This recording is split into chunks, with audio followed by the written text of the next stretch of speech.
सभी को मेरा नमस्कार। मैं सुमन शर्मा आप सबका स्वागत करती हूं। जैसा कि आप जानते हैं कि भक्ति काल की सीरीज चल रही है और इसमें से 90 क्वेश्चन हमारे 3 वीडियो में हो चुके हैं। 124 क्वेश्चन इस बुक में भक्ति काल से संबंधित दे रखे हैं। ये बुक पूरी करके हम अगली और 1-2 बुकों को मैं करवाने की कोशिश करूँगी। हिंदी भाषा और साहित्य का वस्तुनिष्ठ इतिहास, प्रभात प्रकाशन की बुक है ये। सारे वीडियो में मैं पहले बता चुकी हूँ। देखिए, इस वीडियो में ज़्यादा लंबे ये पढ़ूंगी नहीं मैं, क्योंकि बहुत ही ज़्यादा लंबा वीडियो हो जाता है। वास्तव में कबीर एकेश्वरवाद की स्थापना करते हैं। ईश्वर के प्रति संपूर्ण रूप से समर्पित वो नजर आते हैं। तो ऐसे इतिहासकार, यह कथन जो है इतिहासकार, किस इतिहासकार ने उनके बारे में कहा है, पढ़ लेना आप इसको अच्छे से। तो इसका सही आंसर है इरफान हबीब। अगला प्रश्न, भक्ति आंदोलन के रचनाकारों ने सांस्कृतिक क्षेत्र में राष्ट्रीय नवजागरण का रूप धारण किया है।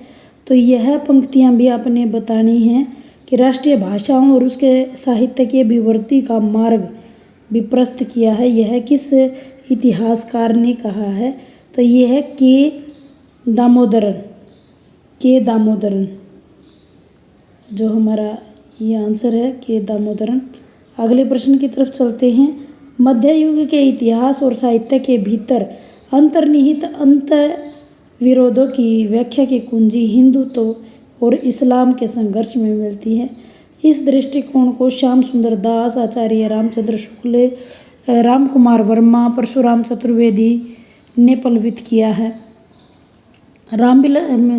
सबसे पहले डॉक्टर रामबिलास शर्मा की ओर से आई थी। यह निष्कर्ष किस लेखक का है? आपने नए लेखक हैं और नया प्रश्न है, आप ध्यान दीजिएगा। बहुत ही इसी प्रकार के प्रश्न जो है आजकल नेट की परीक्षाओं में पूछे जाने शुरू कर चुके हैं। तो ये इसका आंसर आप मुरली मनोहर प्रसाद सिंह, सही आंसर होगा मुरली मनोहर प्रसाद सिंह। अगले प्रश्न की तरफ चलते हैं। 94, जो लोग इस्लाम और हिंदू धर्म की टक्कर में मध्यकालीन समाज की आशा निराशा का स्रोत ढूंढते हैं, वे उस समय के साहित्यिक आंदोलनों के सामाजिक आधार को सही पता नहीं लगाते। यह किस आलोचक ने कहा है? यह रामबिलास शर्मा जी ने कहा है। 95 पे चलते हैं। मध्य युग के भारतीय इतिहास का मुख्य अंतर्विरोध शास्त्र और लोक का द्वंद्व है, इस्लाम और हिंदू धर्म का संघर्ष है। यह किस आलोचक ने कहा है?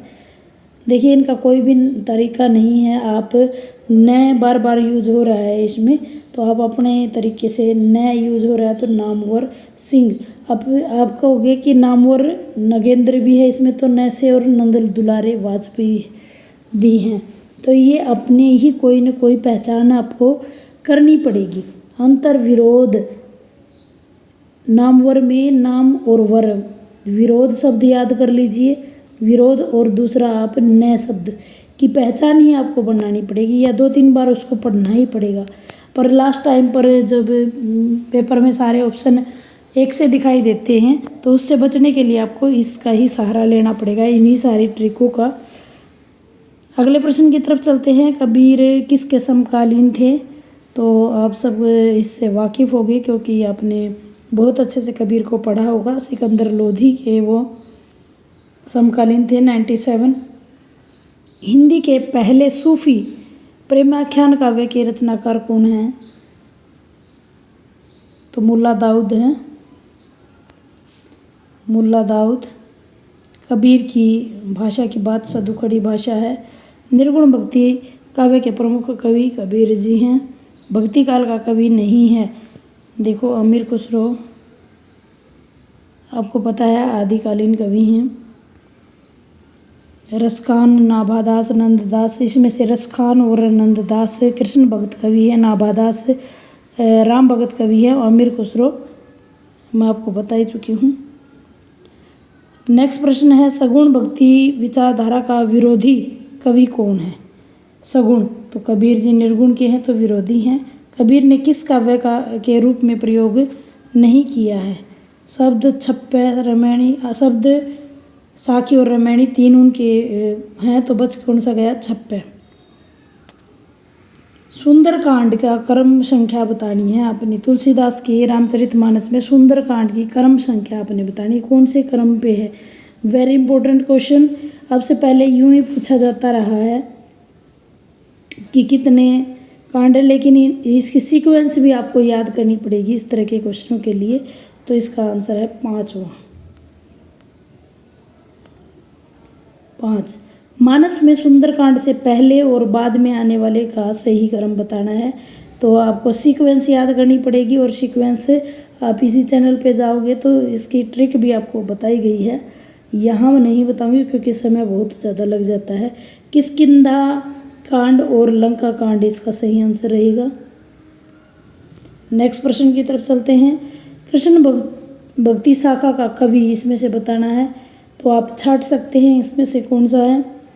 जैसा 3 ऑप्शन इसमें से कट जाएंगे तो सही आंसर छीत स्वामी है। तुलसीदास राम के, जैसी प्रेमाश्री के, ये रीतिकालीन कवि रहेंगे। रैदास की काव्य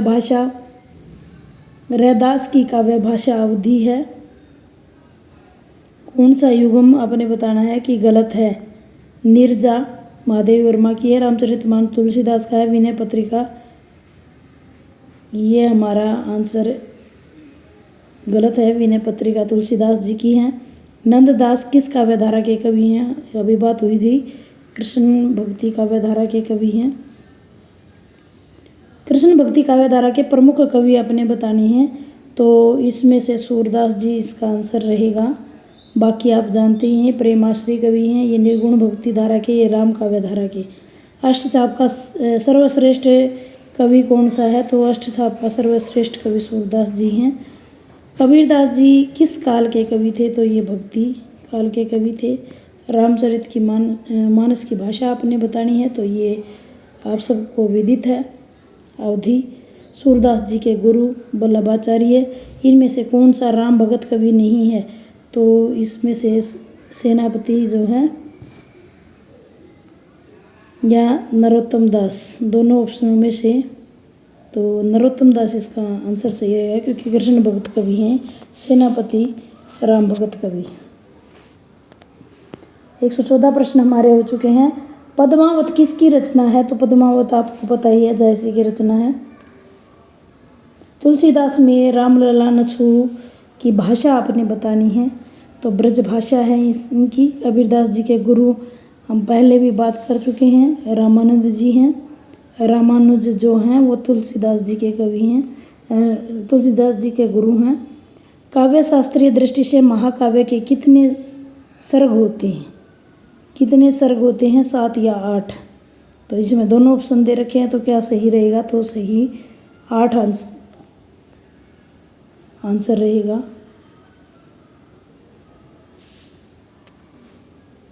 वैसे 7 और 8 दोनों ही ऑप्शन सही रहने चाहिए। अवधी भाषा का प्रमुख जो कवि है वो ऑप्शन देखिए। अवधी में तो तुलसीदास जी हैं, क्योंकि रामचरितमानस से उनकी प्रसिद्धि हुई थी।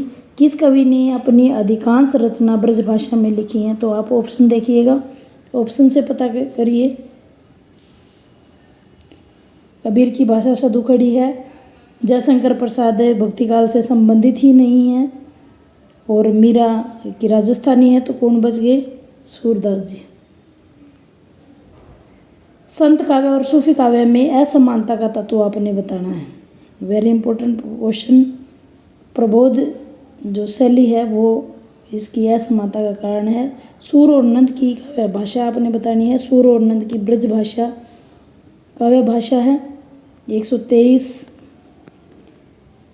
कौन से कवि अष्टछाप के नहीं हैं? अष्टछाप के 8 के 8 कवियों को याद करने की ट्रिक भी मैंने इसी चैनल पर बताई है। हैंड रिटन नोट्स में अगर आप जाएंगे प्लेलिस्ट में, तो आपको छोटी छोटी बिल्कुल 2-2, 3-3 मिनट के वीडियो मिलेंगे, लेकिन बहुत ही लाभदायक आप सबके लिए सिद्ध होंगे। कौन कवि अष्टछाप का नहीं है? तो इसका सही आंसर होगा चरणदास। कबीर की रचनाओं का संकलन बीजक में है। उम्मीद करती हूँ जानकारी आपको अच्छी लगी होगी। ये जो बुक हम कर रहे हैं हिंदी भाषा और साहित्य का वस्तुनिष्ठ इतिहास, इसका भक्तिकाल कंप्लीट हो चुका है।